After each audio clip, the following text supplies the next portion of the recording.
I mean, lots of people have a real gift for writing, an innate gift, but I didn't. I learned how to do it. It's a craft. And I'm a firm believer in the idea that if you put the practice in, you'll get better. Hey guys, it's Matt Haycox here, and welcome to another episode of the Matt Haycox Show, where today we're covering our segment of the Ultimate Mentor series. And today I've got a truly inspirational guest in Dylan Jones. Now, Dylan is one of the most successful and influential names in the British media. Having taken over GQ magazine in 1999, he's grown it into a globally loved and respected brand that it is today, and he still acts as the editor-in-chief. Additionally, he's a hugely influential name in the world of fashion, having been integral to the success of the British Fashion Week's men's. Am I saying that right? You can say it any way you like. British fashion. As long as I'm giving you accolades, I can say it back to front. And music, where amongst many others, he notably wrote his best-selling biography of David Bowie. He's won the BSME Editor of the Year award many, many times. He's been awarded the prestigious Mark Boxer Lifetime Achievement Award in 2000, and in 2003 was awarded his OBE for services to publishing and the British fashion industry. That was a complete mouthful, a fantastic set of accolades. Dylan, thanks a lot for being here. Pleasure. Very good to see you. Let's go back to the beginning. How did it all begin? Tell me about your childhood. Did you think you'd be in journalism? Did you think you'd be a writer? No, not at all. In fact, I found out about 3 years ago I'm actually dyslexic, which explains a lot because I didn't excel at school, and we were doing some work for one of the big dyslexia organisations.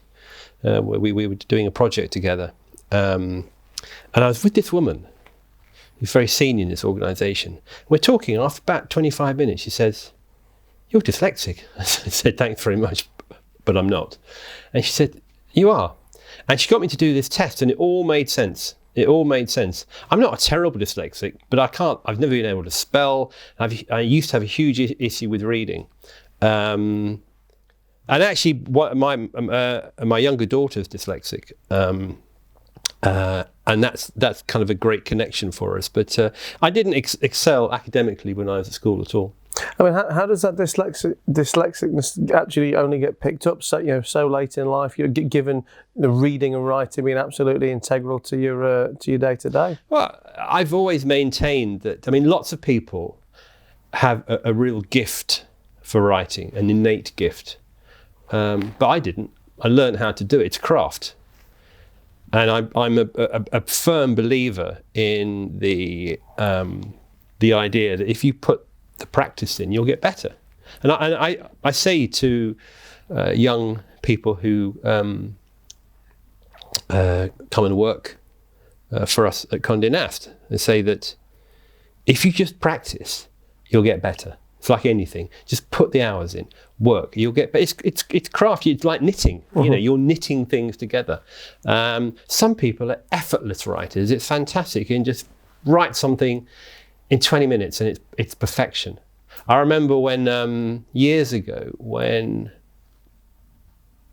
Boris Johnson was on Top Gear, and he was doing some part of the show, and there was a gap, and Boris said to Clarkson, "If anyone's got a laptop," he literally sat down, bashed out a column, 20 minutes.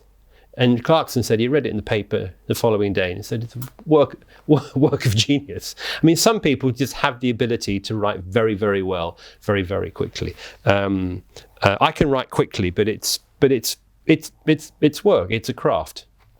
What about your other childhood interests? Fashion, music. Were these things that you were into? You thought could be a career? No, I was like any boy. I was obsessive about football. And then obsessive about music, and then obsessive about girls. It wasn't particularly more sophisticated than that. The only real aspiration that I had when I was young is I wanted to go to art school. That's what I wanted to do. I come from a forces family. My father was in the Air Force. My brother's in the Air Force. That's what I was meant to do. I had no interest in doing that. I wanted to go to art school from a very, very young age. And that was my aspiration. I actually didn't have any aspirations beyond that.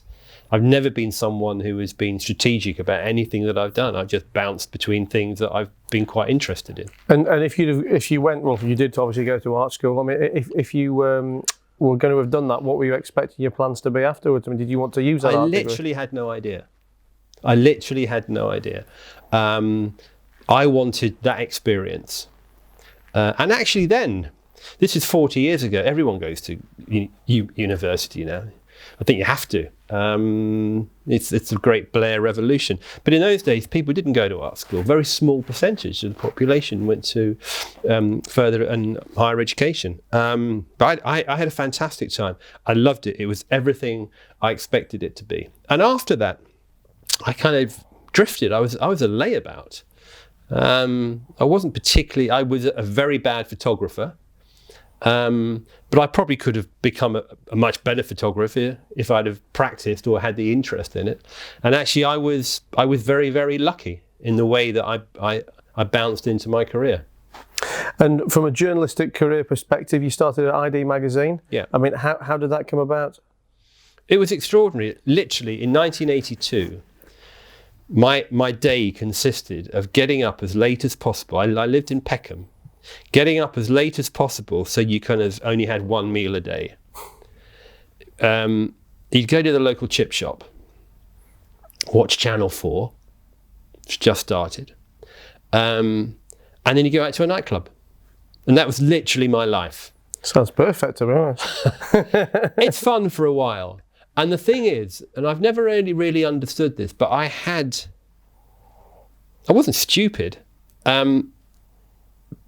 But I didn't particularly want to attempt a career. I didn't want to embark upon a career because I always felt, and I said it's a really conceited, weird arrogance.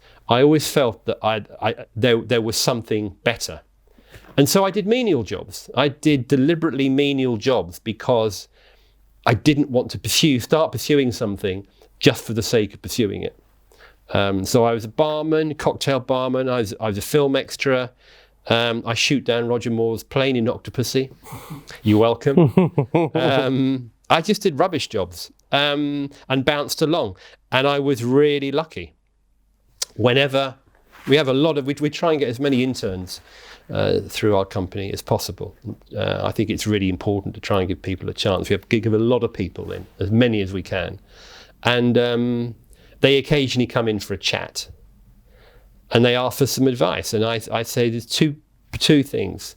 Work harder than you can imagine. Well, I've just become irritating. Just volunteer for everything. Just be around, get involved, work hard, be enthusiastic. And we can teach you all of that and we can help you and we'll facilitate it. But the other thing you need to do is you need to be lucky, and we can't teach you that. I was very, very lucky. And what do you think? Obviously, you went from being journalist to editor in the space of about a year. I mean, what do you think accelerated that progression for you? Because I think I showed that I had the aptitude to do it. Never forget that you give jobs to people who want them. And if you're in an environment and you're enthusiastic and you're prepared to work hard and you can get things done, people appreciate that. I say to people who work for me, who join in a kind of entry-level capacity, so if you can work in this office, you can work anywhere. I mean, unless you're, unless you need a skill like your doctor or medicine, science. But in terms of the ability to get things done, it's really important to master all of those skills. And you can work in a production company, film company, magazine office, newspaper office, go and work for Spielberg. I mean, it's that ability to get something done. When we hire people, we don't want them to come with the best ideas. We don't need them to be experts at anything. You basically want them for two reasons. You want their taste, because the taste that a 19-year-old has is very different from the taste that a 49-year-old man has. And you want them to be able to get things done. You want to be able to say, do that. not rudely. You say, please, can you do that? And they go off and they do it. And if they do it successfully, you give them something else to do. It's really simple. And going back to your I guess your first days as an editor, I mean, you're 24 years old. I mean, did you have a natural authority back then, or were you still learning on the job? Just getting things done, but finding your way. I mean, in those days, because it was independent publishing, we all grew up in public, and some of the things that we had published and we allowed to be published, it was extraordinarily amateurish. But it was more about the spirit of what we were doing. Because at that time, in the early 80s, again, in a very conceited way, we kind of felt that we were, as well as commenting on the culture and writing about the culture, we thought we were the culture. Because that was a period of ID, The Face, Blitz magazine. It was the dawn of style culture. And we were very much immersed in it. We were in the middle of it. So it gave you a certain kind of arrogance. Because we were writing about worlds that we knew. And fast forward then to 1999, you become editor of GQ magazine. I mean, how different was the GQ of then to where it is today? Well, it's a different world. I mean, I spent most of the 80s in magazines and then most of the 90s in newspapers, and actually didn't think I'd go back to magazines.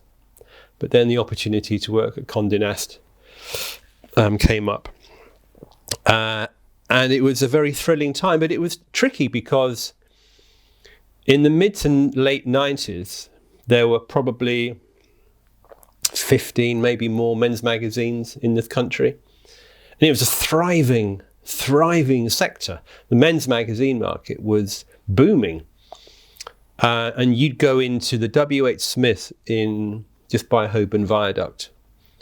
And you'd see guys in lunchtime, they'd be 6 or 7 deep, all looking at magazines. And they'd all leave with one. And it was a lads' mags boom. So you had Loaded, FHM, Maxim, I remember them Front, all. Nuts, Zoo, all of these damn things. And it was a big, vibrant market. Some of these titles were selling 1 million copies a month. It's big, lot of money involved. And GQ was pretty much the only magazine at the sort of top end of that. It had been one of the first men's magazines, but it was a different kind of magazine because it was more cerebral, it was more sophisticated, it had a different demographic. So commercially, I had to straddle being a very commercially vibrant magazine whilst also producing what we thought was fantastic journalism. So you would have extraordinary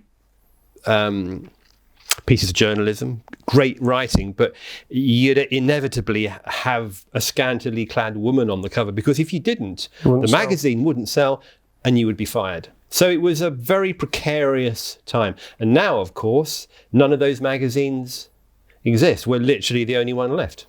What? I mean, why do you think that is? I mean, I've got a couple of different questions, and I'm probably going to knock my chronology, but I guess they're all interesting questions, and I'm very much looking forward to your answers on. I mean, when we talk about the lads mags and I guess the demise of printed media, the answer, the stock answer that's always given is that changing habits of readers, the onset of digital, etc., and it's killed the magazines. But I mean, you guys have bucked that trend. Why do you think you have where nobody else has? It's a couple of reasons. And you touched on one of them. It was fundamentally a kind of zeitgeist time. That was the thing. Lad culture, YBAs, Britpop. It was a very vibrant, aggressive male period in the 90s. Plus, all of these magazines, the USP of most of them was sex. And even though it was sort of couched in sort of ironic terms, it was sex because they were aimed at the younger man rather than someone older, perhaps more sophisticated. And the thing is, there was this huge surge of popularity, and like I say, some of these titles were selling in really big numbers. But inevitably things plateau and then start to dip. And when things start to dip, people panic. And they look to their core values and they look to the things that they can amplify and maximize. And because sex had become the sort of DNA of these titles, they kept becoming sexier, borderline pornographic. And that coincided with the digital boom. And if you wanted pornography, you had to open your laptop. You didn't need to buy a magazine for it. So you had these sort of two curves that sort of hit each other. So I guess you're saying then that because they've focused on their USP of the sex and the more sexiness, there was no other substance behind them other than sex for them to try and hold their own when. Well, I don't want to be patronising or pompous about it. I mean, some of those magazines were really funny. I mean, Loaded was a brilliantly constructed magazine. It had real wit, it had great writers, and it was really smart.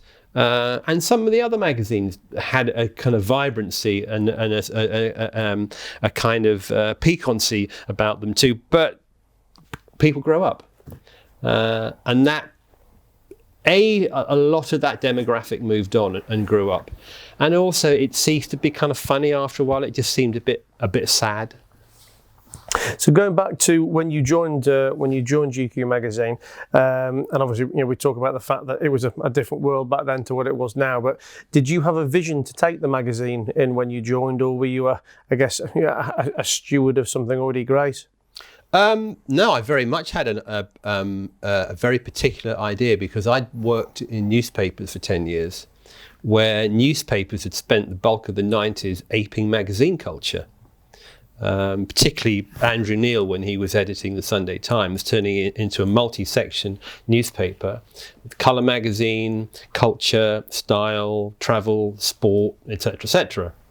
And so what I did, I flipped it and basically took the best newspaper writers and brought them into GQ, because GQ at the time had been for quite some time was sort of a bastion of consumer ideology, a yuppie Bible, fast cars, Armani suits, sexy women, nice places to go on holiday. That's fine, but it'd never been renowned for its journalism. And my back of the cigarette packet idea was,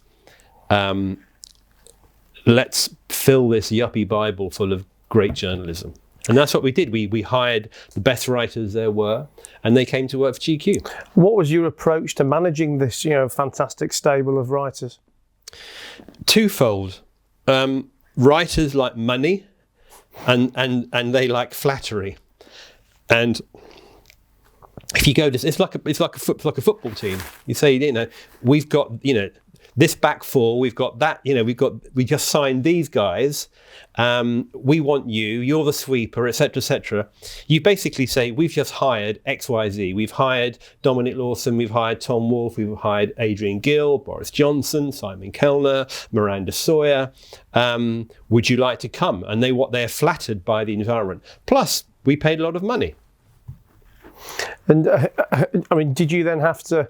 Did you then give them a remit to do what they wanted to do, or did they still have to work under tight instructions? I think it's a combination.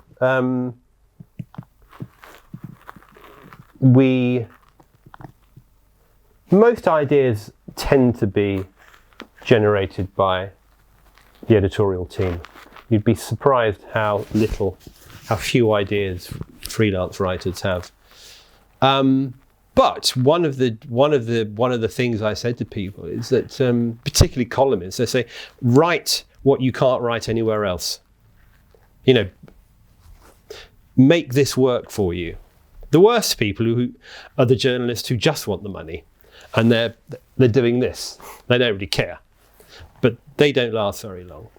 So it was a combination of fitting subject matter with writer, and also giving them the freedom to perhaps explore things that they couldn't elsewhere. And that strategy, sounds very similar to what the Athletic's doing. I mean, is that something that you admire from them? I mean, do you think they're doing well? We did a big piece on them when they launched last year or the year before. It's a brilliant idea. I hope it works. I like all of these journalistic initiatives, and I think the subscription idea is certainly worked for lots of people. Lots of people are trying this. I don't know what the numbers are, but I hope it's working because a lot of the content's very good. So talk to me about the Man of the Year awards. Obviously, it's something that you're undoubtedly very proud of. I mean, how did that come about? How's it developed? I actually inherited it. My ex-publisher, late ex-publisher Peter Stewart, great man, started it in a very small way, and I inherited it in year 2, and it was a very tiny event. It was in a nightclub. Wasn't particularly auspicious, but we looked at it the next year and thought, this is something that we could really run with.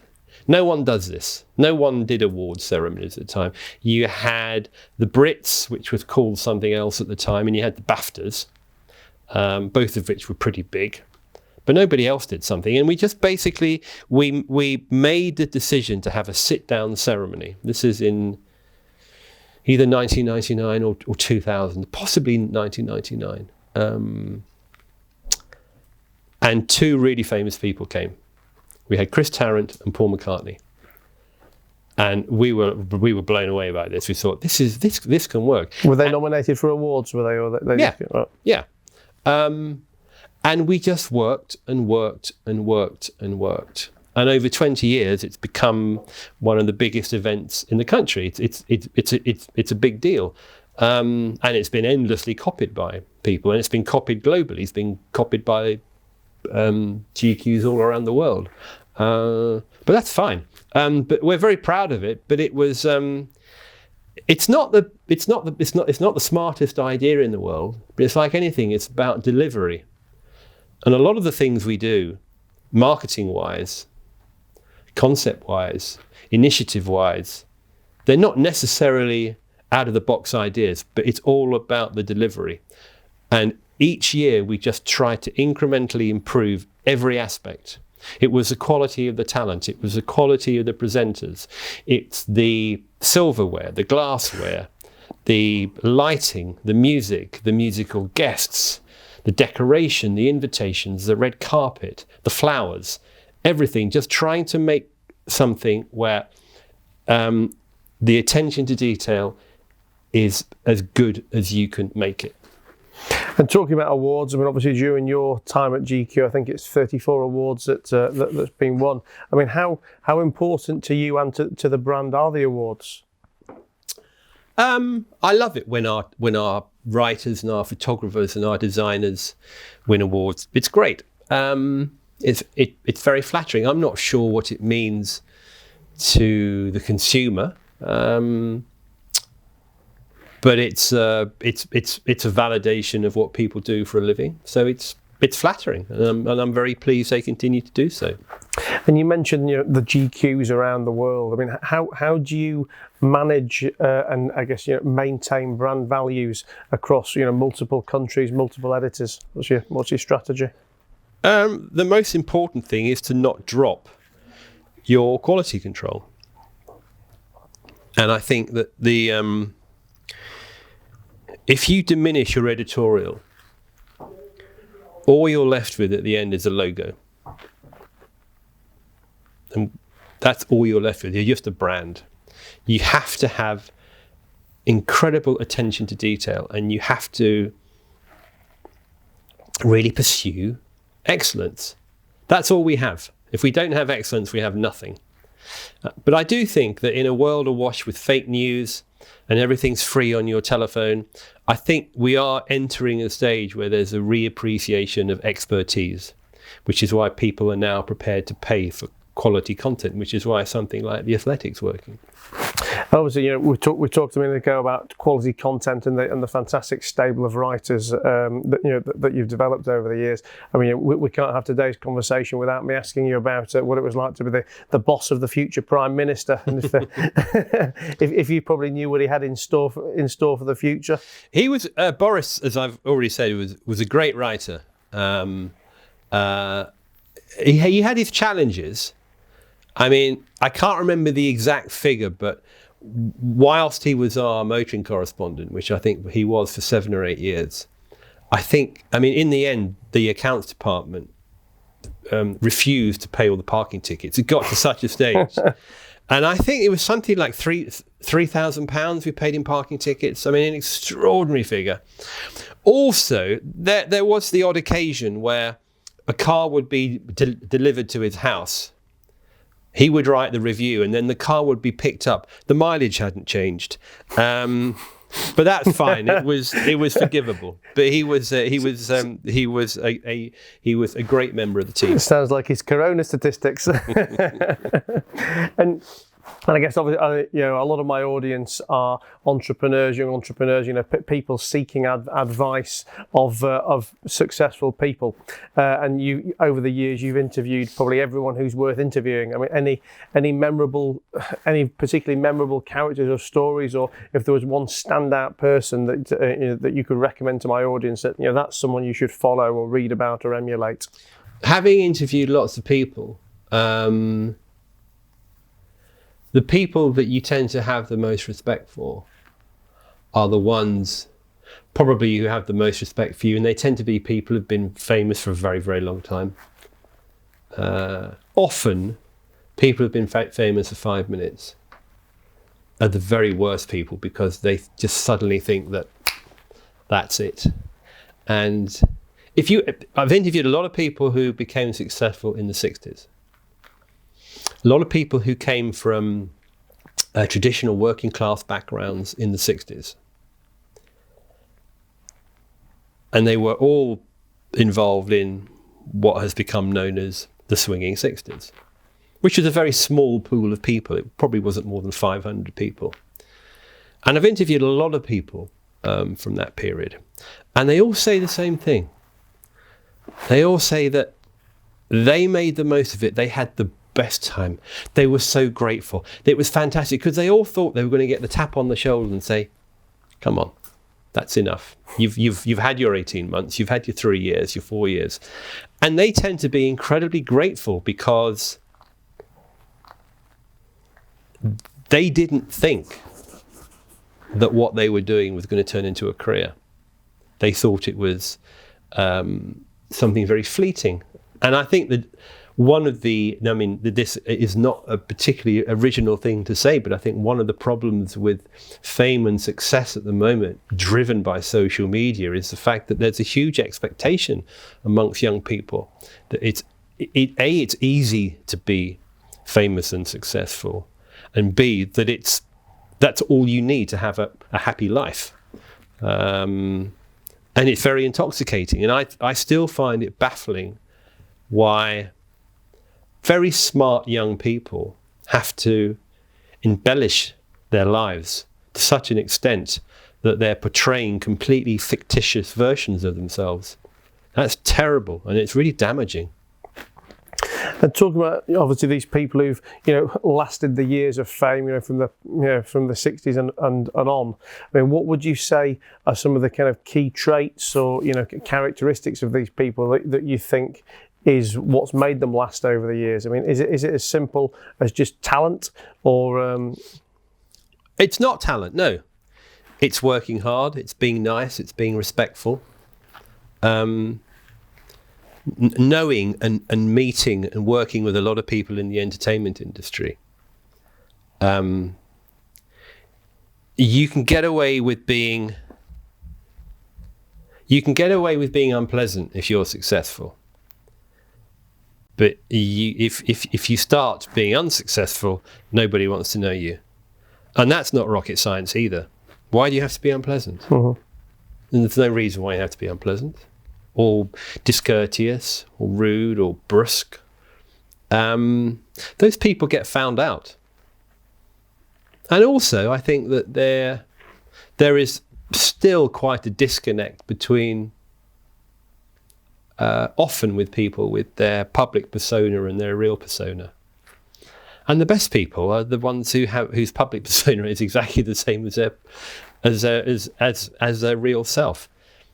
I think that particularly in this day and age where there's so much media. Everybody's media. Everybody's got a telephone or a social media account.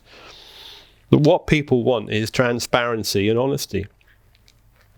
And they want to relate to people. And they don't want people to be phony, and they don't want people to be false. Very traditional, simple, old-fashioned ideas. Now, a big part of this show is about mentorship, and it's something that I talk about a lot because I feel that it's something I guess I only really fully got my head around the understanding of over the last 3 or 4 years. And I always say if I could have had mentors, certainly more formal mentors at earlier stages in my life, my journey could have taken a less rocky path in the early days. I mean, did you have any mentors in the early parts of your career, or is there anyone that you mentor now? I didn't have a mentor. I mean, there are people who I would consider to be mentors, and people who are very influential in my life and people who helped me. I didn't consider them to be mentors at the time. They were my bosses, and they were people I knew who were older than me, who had more experience than me, who were giving me a chance. I have mentored a couple of people officially, which I'm finding really interesting. It's really difficult. I'm finding it quite difficult because it's incumbent on me to have an effect on them. It's not good enough just to be present in their life. And I really want to make it work because I know I've got a certain amount of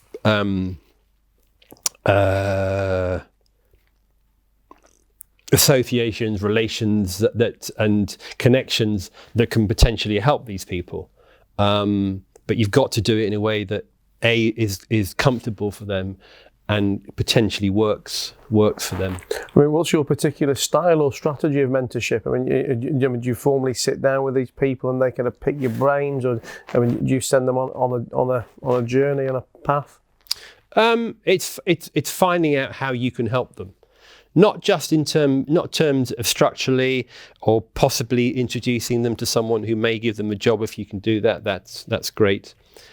But I think also trying to make them perhaps more motivated, because I've worked with some young people who are perhaps a bit wayward, or who aren't as motivated as they could be. And I think it's what you tend to, not that I have huge experience of this, but there tends to be something that there's like a rosebud moment. They'll have something which they're really interested in, and motivates them and gets them excited. And I think it's your job as a mentor to try and find out what that is, because everyone has one.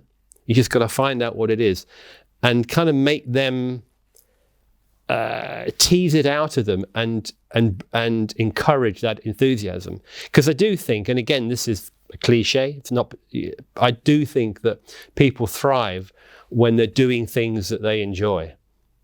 And it's all very well saying you're mentoring people, but yes, it's possible to mentor someone to do a particular thing that might be good for them. It might be a good career for them, but they're going to thrive even more if they're pursuing something they really, really want to pursue, they really, really like. And that's not necessarily something which is going to bring them a lot of money or a lot of success or a lot of international travel.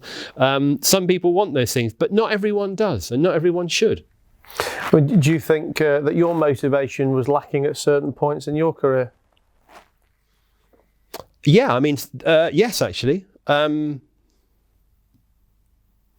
when I've thrived, is when I've pursued things that I really want to do, when I've been quite selfish, I suppose.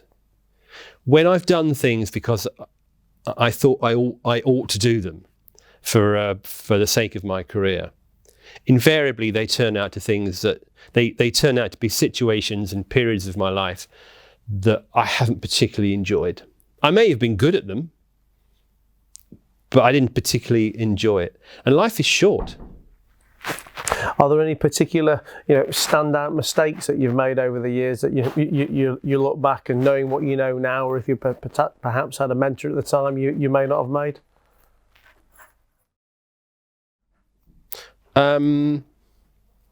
No, I just repeat that I don't think it's worth pursuing things just because it feels like a good idea. And I suppose that harks back to when I was much younger, when I wasn't really interested in pursuing things because it was going to set me on a career path. I mean, lots of my friends did exactly the opposite, and lots of my friends are far richer than I am because they decided at various points in their lives, no, that's what I'm going to do. That's a good idea. That's going to get me the car, the girl, the house, the job, the D. But although I've occasionally been very tenacious and I work hard and I have aspirations and ambitions for particular things, like I said before, strategically, I've never really done that because I've been quite selfish, I suppose, in pursuing things that I've wanted to pursue.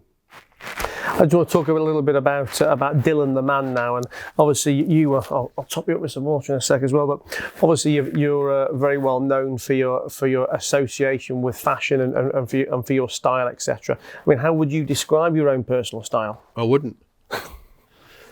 I mean, we launched Men's Fashion Week here a few years ago.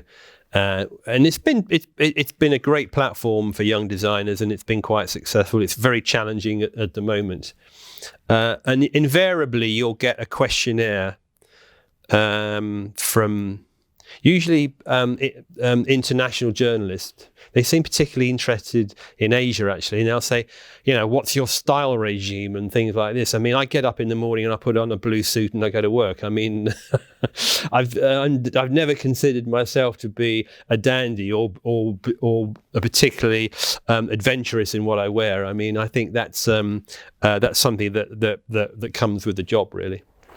I mean, tell me about your leisure time. I mean, I guess your working day is writing the magazine that people like to read during their leisure time. It's I guess about writing about the things that people like to do when sat at home. I mean, what's a day off like for you? Well, most of my job is administrative, so actually my hobby is writing. That's why I write books, because that's my hobby. I don't play golf, I don't swim, I don't cycle. I go to the gym. I suppose that's my third space, going to the gym. I go walking. But I don't have hobbies. Which I guess is fantastic insofar as you've found that ideal of probably not feeling like you go to work when you go to work then. Well, I think that's the joy. Again, another cliche, but cliches are usually true. I mean, I love going to work. And I think if you can get up in the morning and say you love going to work, you're very lucky. Let's talk a little bit about the Hoffman process, which obviously I know there's probably not much we can say about it because a lot remains secret. But I know that you've undertaken it. It's been written about in GQ. I mean, what can you tell us? Can't tell you anything. It's a fantastic experience. I would not deny me or anyone else the experience. The experience was extraordinary. It was a fantastic week. But I think that it's like, it's a bit, for me, it was a bit like going to sort of, for a health farm for the mind. It was great whilst I was there. I left feeling giddy, excited. And then gradually it's sort of, you don't do the homework, you don't keep up with things, and it does diminish. But I don't deny the experience. The experience was really important and really good, and I'm very glad I did it. And one of the days during the Hoffman process was one of the best days I've ever had in my life. It was fantastic. But I think it's like anything else. It's like going for an MOT. It's an MOT for your mind, and it was terrific. Fantastic. Now, you've written a lot about, I know you're a big advocate for men's mental health and mental health in general. What particular methods of coping with stress do you have? Any messages for our audience? Stop drinking coffee. I Really? still drink far too much tea. I used to drink coffee all day long, and I couldn't sleep. I didn't have night sweats. I'd be anxious all the time. And one day I just stopped. I mean, I can drink American coffee because American coffee really isn't coffee. But it sounds like a really banal thing to say, but it really helped me. And You don't touch it now? No, very rarely. Very, very rarely. I haven't drunk coffee for about five years. It just made me anxious. And the job is it's full of anxiety. It's a very complex job. There are lots of moving parts, and something that accelerates that is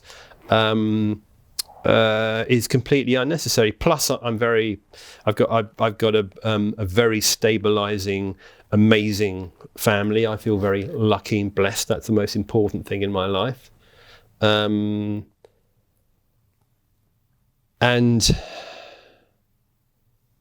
I find it, even though I'm consumed by work all the time, I find it very easy to kind of drop out physically, like just be distant, be away.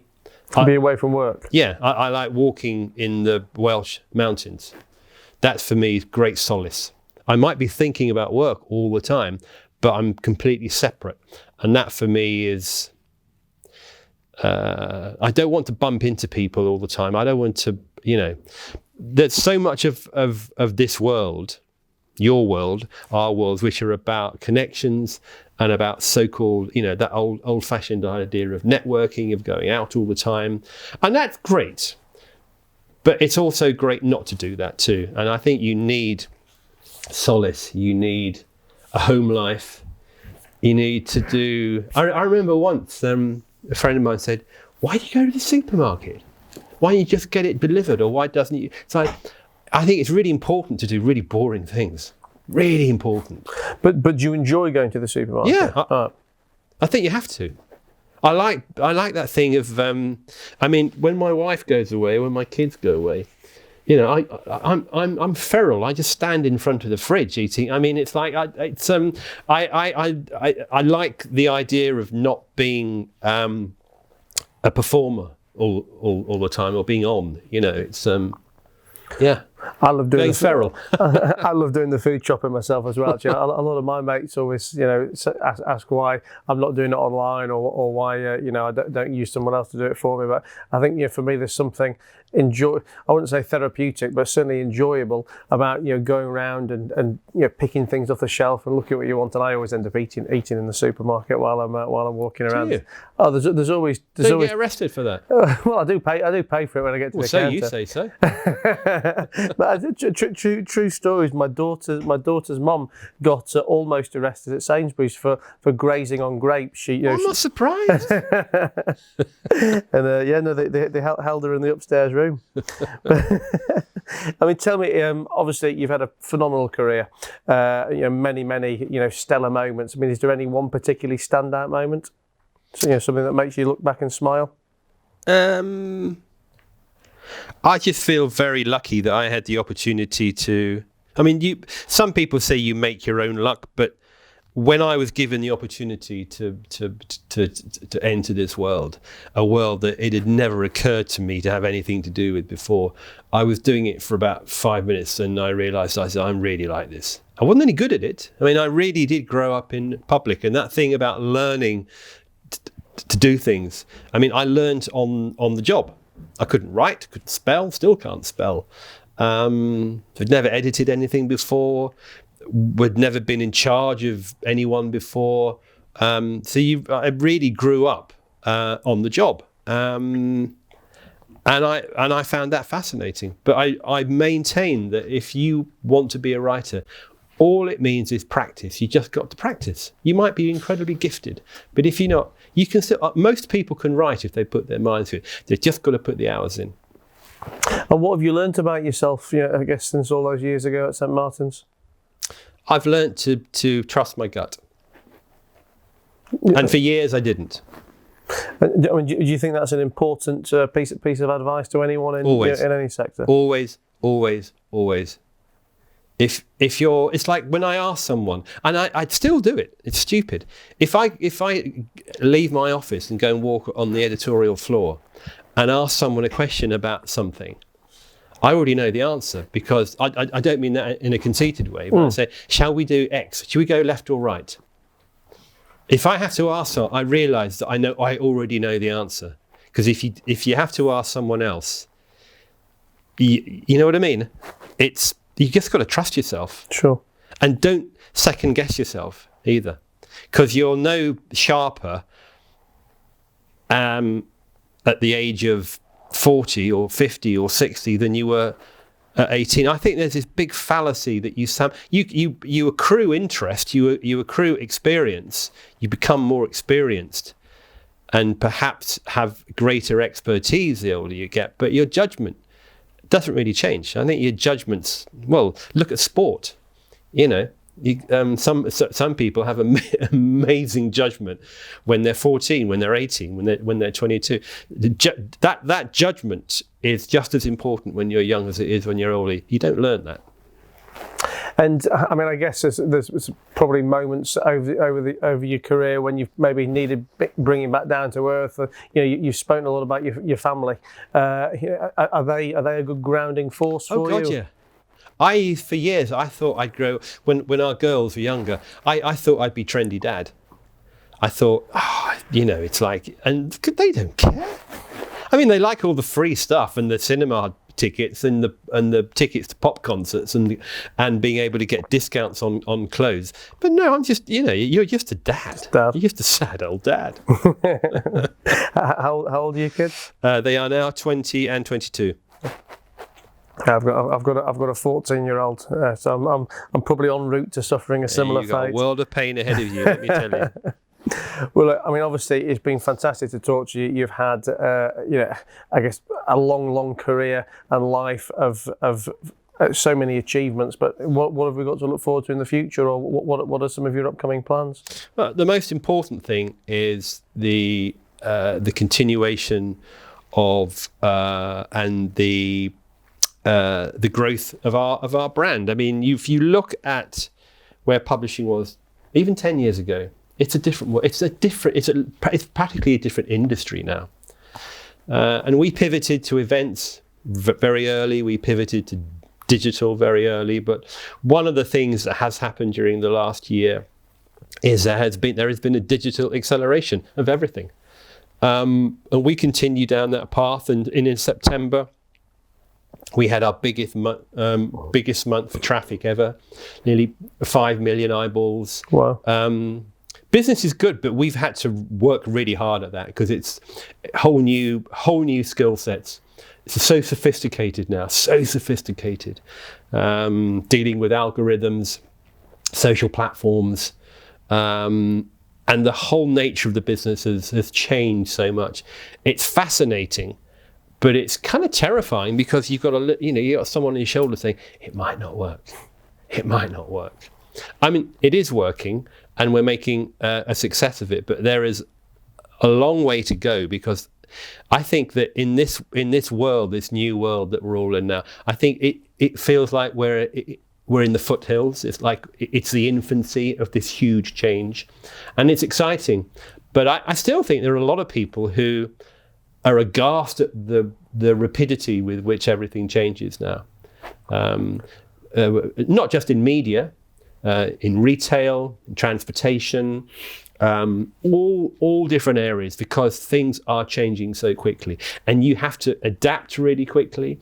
You have to be reactive. You have to be proactive, and there's no kind of taking your foot off the gas. You've got to work harder and be smarter, a lot smarter now than you were 10 years ago. I mean, can you see the day when you'll be stepping down, or is this going to be in your blood till you can't work anymore? You're a very rude man. I was with a very good friend of mine last night, who is literally the only man I know who is looking forward to retirement. Men don't retire. Men don't want to retire. Who wants to retire? Do you want to retire? No, and I guess, you in your role, I mean, what could you possibly go on to next? I mean, I won't be doing this job forever, and nor should I. I mean, I've done it for quite some time, and there will come a point where I should go and do something else. But the most important thing is we are the custodians of these brands, and when we leave them, someone else will do that job, probably a better job.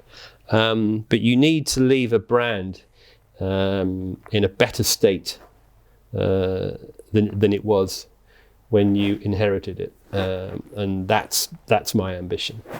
Fantastic. Well, I think it's unquestionable that over the last 20 years you've done that. Dylan, thanks a lot for being here. Obviously, the guys watching and listening, I'm sure they all know where to find GQ magazine, but if they want to look into yourself more anymore, are you on Insta, Twitter, LinkedIn, all the usual places? I'm not on Twitter. I find Twitter it's too aggressive for me. I'm on Instagram, which is a far more benign social platform. Again, it's something which I think a lot of people were very resistant to at first, but you have to treat it as marketing. You have to treat it as marketing. I mean, both of my daughters are on Instagram, and we have constant the traditional battles between parents and children. They're not children anymore, but offspring, about social media. And they said, "Well, you're on it." I said, "Yeah, but for me, it's marketing. If I wasn't in this world, I wouldn't use it because it's kind of intrusive. But you're using it as a platform, as publicity. Instagram. Go find me on Instagram. And don't be rude. Don't DM me and be rude. There you go. You heard it here. Go and find Dylan on Instagram, and make sure you go and either buy a physical copy or check out GQ magazine online. Guys, thanks a lot for listening. I hope you've enjoyed listening to Dylan as much as I've enjoyed talking to him. Loads of great stories and loads of great advice, as I knew there would be. If you like the interview, make sure you press like, and if you don't already subscribe, make sure you do. And don't forget, if you watch us on YouTube, you can also get the audio versions on iTunes and Spotify and wherever you listen to your podcasts. I look forward to seeing you again soon. Thank you, and thanks again, Dylan. Cheers.